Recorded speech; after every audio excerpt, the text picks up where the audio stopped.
A reading from the first letter of St. John.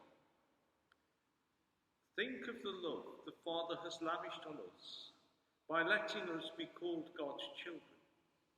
And that is what we are. Because the world refused to acknowledge him, therefore it does not acknowledge us. My dear people, we are already the children of God, but what we are to be in the future has not yet been revealed. All we know is that when it is revealed, we shall be like him, because we shall see him as he really is. Surely everyone who entertains this hope must purify himself, must try to be as pure as Christ. The word of the Lord.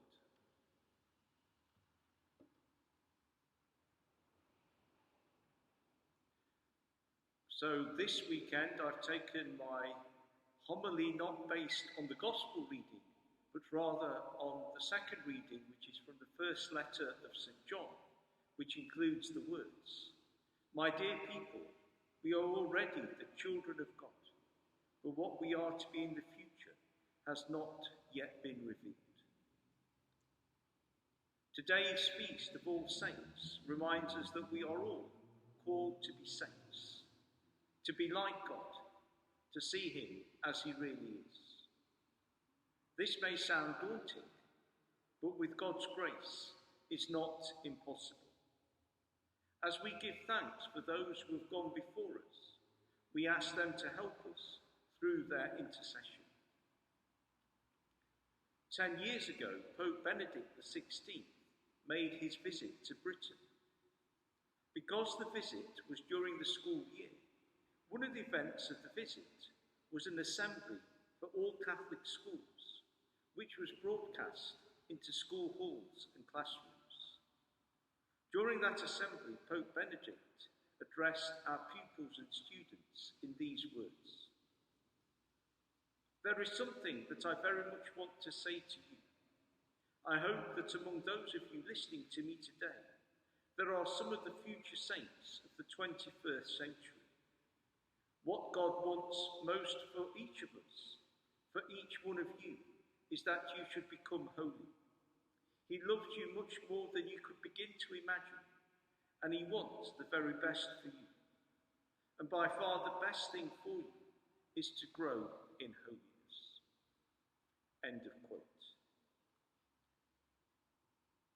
So how are we to grow in holiness, to become saints?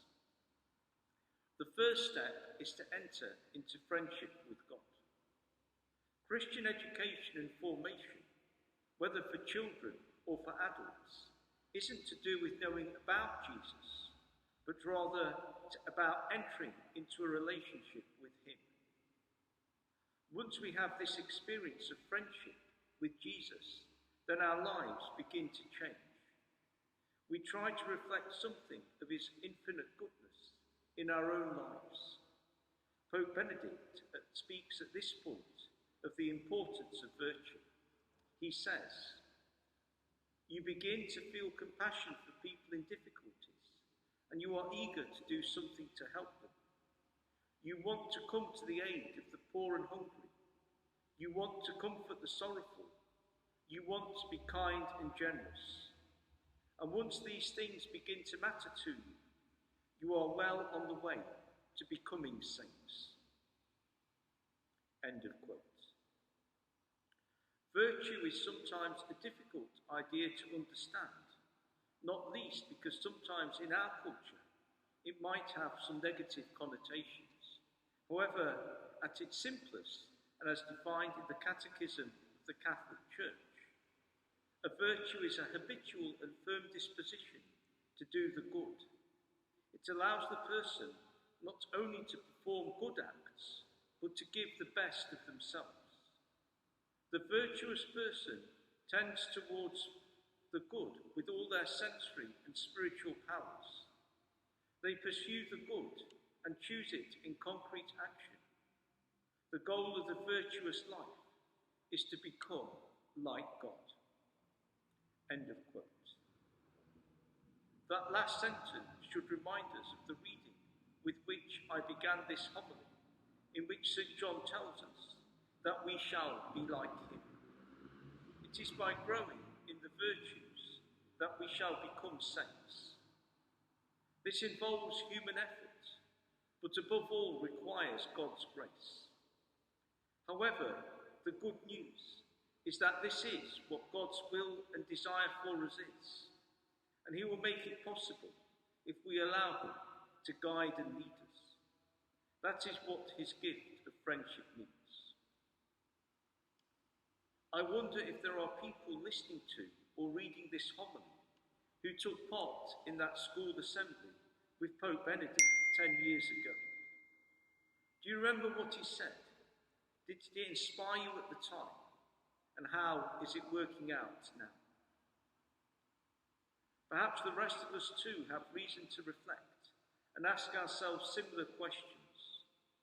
We have received the same invitation, the same calling to become saints. We have been shown a clear path for how we are to achieve it. How are we progressing?